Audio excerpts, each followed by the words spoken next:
الشيطان الرجيم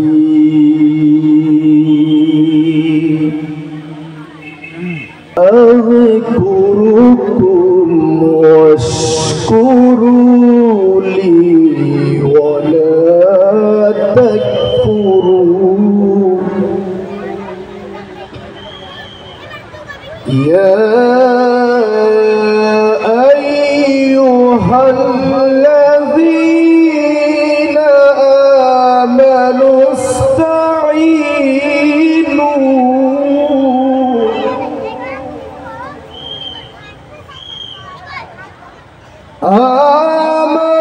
استعينوا بالصبر والصلاة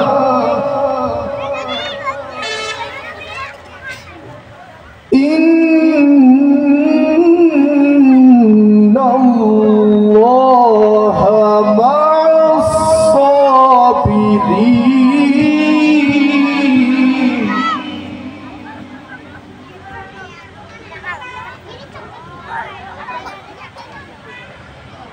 ولا تقولوا لمن يقتل في سبيل الله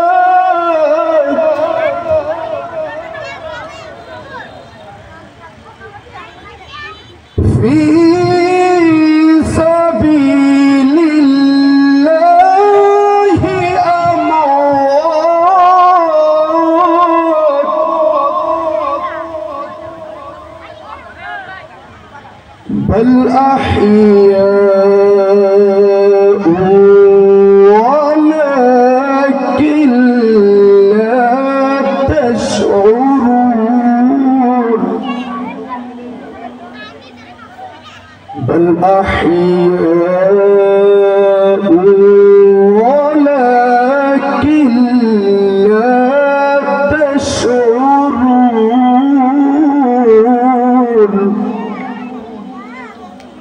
সাদাকাল্লাহুল আযীম। সবাই কোরআন শুনে কেমন লাগলো? সামনে যারা আছেন তারা কি জীবিত নাকি মৃত? কোনটা? রাসূলের হাদিস। কোরআন শোনার পরে যে ব্যক্তির ঈমানটা জাগ্রত হয় না সে ব্যক্তির ভিতরে ঈমানদের মরে গিয়েছে, কোনো সন্দেহ। সূরাতুল আনফাল আল্লাহ বলেন, ইযা তুলিয়াত আলাইহিম আয়াতুহু যাদাতুহু ঈমানা ওয়া আলা রাব্বিহিম ইয়াতাওয়াক্কালুন। আরশের মালিক আমাদের সকলকে সব সময় কোরআন শোনার মাধ্যমে আমাদের ঈমান যেন দৃঢ় হয়, ঈমান যেন বৃদ্ধি পায়। সবাই বলেন আমিন। আমি আপনাদের সামনে অল্প কিছু পয়েন্ট বলে কথার ইতি টানছি, ইনশাআল্লাহ শুনবেন কিনা? ইসলাম সবাই মুখে মুখে বলেন, ইসলামের যে মৌলিক শিক্ষা রয়েছে, ইসলামের যে নীতিমালা রয়েছে, আজকে আমরা কেউ তার বিন্দু পরিমাণ পালন করি না। মুজাহিদ আল্লামা শামসুল হক ফরিদ রহমতুল্লাহ আলাইহি বলেন, ইসলামের মৌলিক শিক্ষা 6টা। কয়টা? কথা বলবেন, কথা শেষ করছি। ইসলামের মৌলিক শিক্ষা কয়টি? কেউ জানেন? জানেন না? না জানলে আপনার জন্য জানা ফরজ না সুন্নত? ইসলামিক জ্ঞান অর্জন করা সুন্নত না ফরজ? তলাবুল ইলমি ফরিদা আলা কুল্লি মুসলিম। প্রত্যেক নরনারী পুরুষের জন্য ইসলামিক জ্ঞান অর্জন করা ফরজ না সুন্নত? মাত্র হাদিস পড়লাম। 1 নম্বর হলো ইমানিয়াত। 1 নম্বর কি? ইমানিয়াত অর্থাৎ আকীদা, বিশ্বাস।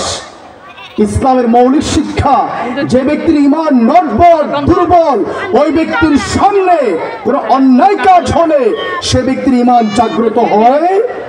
ওয়াদাফুল ঈমান, দুর্বল ঈমানটাও তার ভিতরে কাজ করে না। ঠিক কিনা? 16.5 বছর পর্যন্ত জালেমেরা তো নির্যাতন করলো।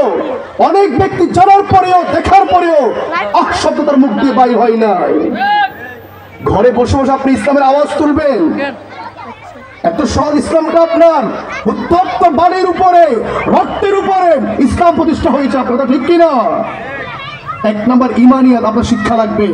দুই না, এই যে কথাটা রব্বুল আলামিন বলেন সূরা কাহাফের শেষ আয়াতের ভিতরে 107 নম্বরে রব্বুল আলামিন বলেন ইন্নাল্লাযীনা আমানু ওয়া আমিলুস সলিহাত কানাত লাহুম জান্নাতুল ফিরদাউসি নুজুলা।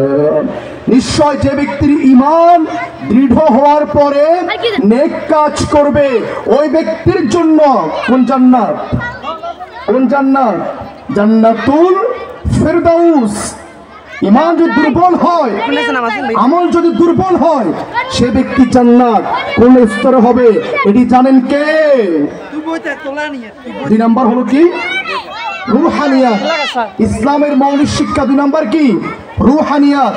ইবাদত বন্দেগী, যে ব্যক্তি ইবাদত যত বেশি হবে সে ব্যক্তি তত বেশি পৌঁছবে কার কাছে?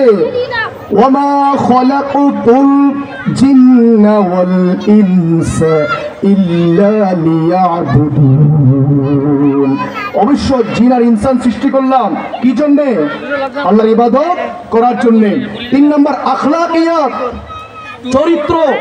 আজকে আমাদের ছেলেমেয়েরা চরিত্র হারা, চরিত্রটা অনুসরণ করছে বিধর্মী চরিত্র। রাসূল চরিত্র অনুসরণ না করার কারণে ঘর ধ্বংস, সমাজ ধ্বংস, রাষ্ট্র ধ্বংস। কথা ঠিক কিনা? লাকাদ কানা লাকুম ফি রাসূলিল্লাহি উসওয়াতুন হাসানা। সর্বশ্রেষ্ঠ আদর্শ কোন ব্যক্তির মধ্যে আছে? মুহাম্মদ রাসূলুল্লাহ সাল্লাল্লাহু আলাইহি ওয়াসাল্লাম। আর তিনটা বলবো কিনা? তিনটা। 4 নাম্বার হলো ইকতিসাদিয়া, অর্থনীতি। কি লাগবে? কি লাগবে? অর্থনীতি। আল্লাহ বলছে 32 বড় আকিমুস সালাহ ওয়া আতুজ যাকাত, নামাজ প্রতিষ্ঠা করো, যাকাত প্রতিষ্ঠা করো, সমাজ থেকে তোমার দারিদ্র্য বিমূল হয়ে যাবে, নির্মূল হয়ে যাবে।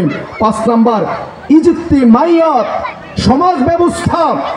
সমাজ যদি আজকে কোরআন হাদিস দ্বারা ব্যবস্থা হতো তাহলে